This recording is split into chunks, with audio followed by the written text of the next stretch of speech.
Saludos a todos. En el día de hoy estaremos trabajando tres temas muy importantes para la didáctica especial de la lengua española para el segundo ciclo nivel primario 1. Estos temas son bases epistemológicas, enfoques del aprendizaje y la enseñanza de la lengua. Para nuestro primer tema tenemos lo que son las bases epistemológicas. Antes de adentrarnos en este tema, es muy importante conocer primero qué es la epistemología. La epistemología es el término que ha sido utilizado en los círculos científicos en los últimos tiempos con significados ambiguos. Algunos lo vinculan con cuestiones de índole gnoseológica o a reflexiones teóricas que permiten hacer generalizaciones, en algunos casos de orden metodológico. Esto quiere decir que la epistemología se remonta a lo que es la naturaleza o el origen de las cosas. Aquí esto lo tomamos para saber el porqué de las cosas, cómo surgen y cuáles fueron sus primeros inicios. Dentro de las bases epistemológicas, en este caso, tenemos tres teorías. En primer lugar, tenemos la teoría del tradicionalismo. Este quiere decir que las personas aprenden de lo que su maestro les enseña. Ya en esta parte nos estamos remontando a lo que es cómo las personas aprenden, o sea, cuáles son las teorías que se conciben para esto.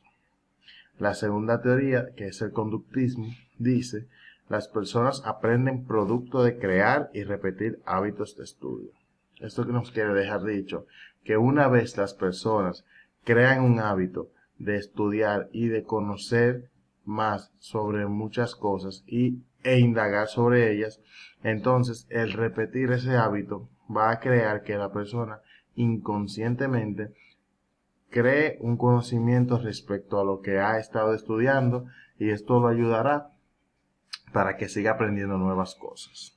Por último, la teoría de la pedagogía crítica nos dice, las personas aprenden por el compromiso que tendrán en el futuro de enseñar a los demás.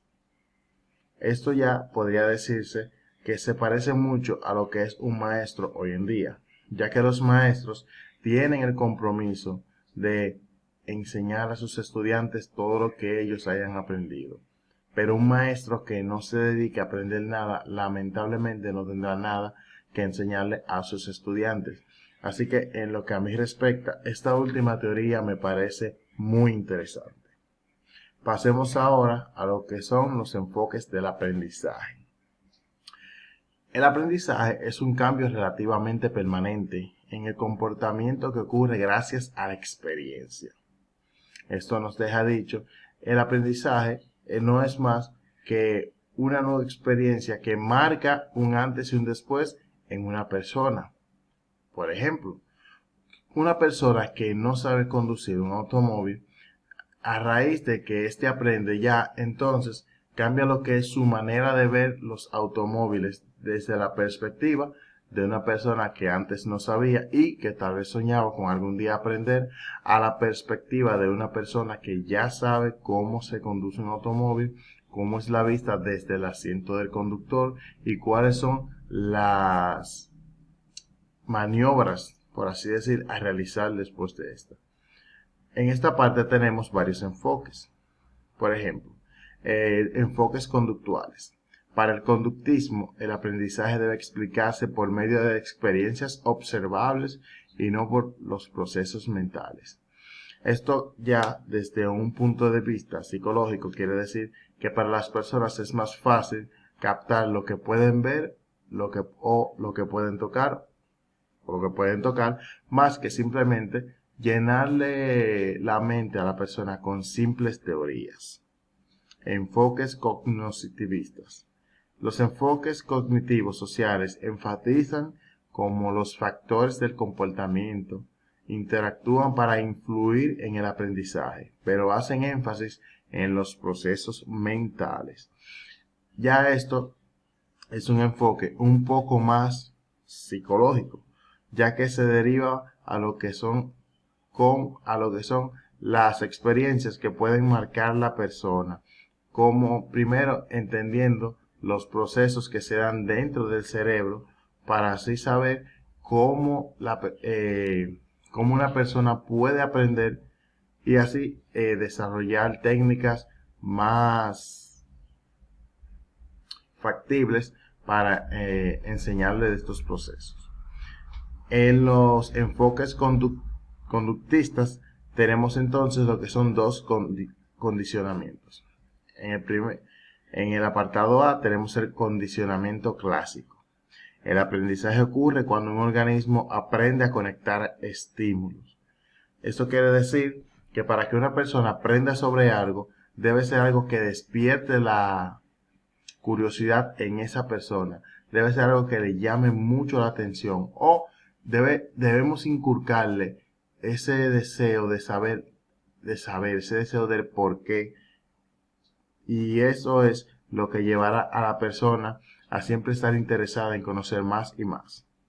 En el apartado B tenemos condicionamiento operante o instrumental. Este nos dice que el aprendizaje ocurre cuando las consecuencias del comportamiento provocan cambios en la probabilidad de que ocurra la conducta. Este nos quiere dejar dicho, o más ni menos, es como una teoría de consecuencia. Que esto se trata en cómo va a repercutir algo en la persona, ya para bien o para mal. ¿Qué pasa? Cuando tenemos ciertas experiencias, ya sean buenas o sean malas, esto marca a la persona y hace que sea muy difícil que la persona olvide ese momento que pasó. Entonces, parecido a lo que es esto, habla lo que es el condicionamiento operante o instrumental para así ayudar a la persona en lo que es el aprendizaje de nuevas cosas. Del lado izquierdo podemos ver lo que es una pirámide de diferentes estrategias que pueden ayudar a una persona para aprender. Tenemos, por ejemplo, lo que es leer un libro,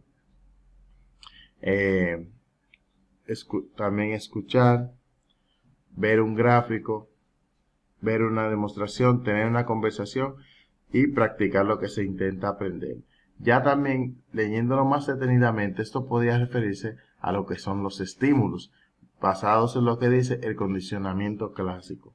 Esos son los estímulos que posee un ser humano, a los cuales al estimularlo, también tenemos las probabilidades de que tan factible sea que una persona aprenda a través de uno de estos. Por último, tenemos la enseñanza de la lengua. La enseñanza de la lengua es una disciplina que surge en el siglo XX, ante la necesidad de dar soluciones válidas a los problemas concretos en los procesos del aprendizaje lingüístico.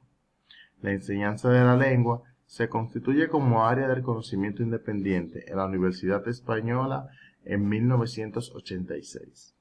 La enseñanza está fundamentada a partir de la confluencia de las atribuciones de diversas disciplinas en las que, por una parte, se delimita como el concepto de lengua como un instrumento social y por otra parte, se conoce cómo se desarrolla el proceso de aprendizaje.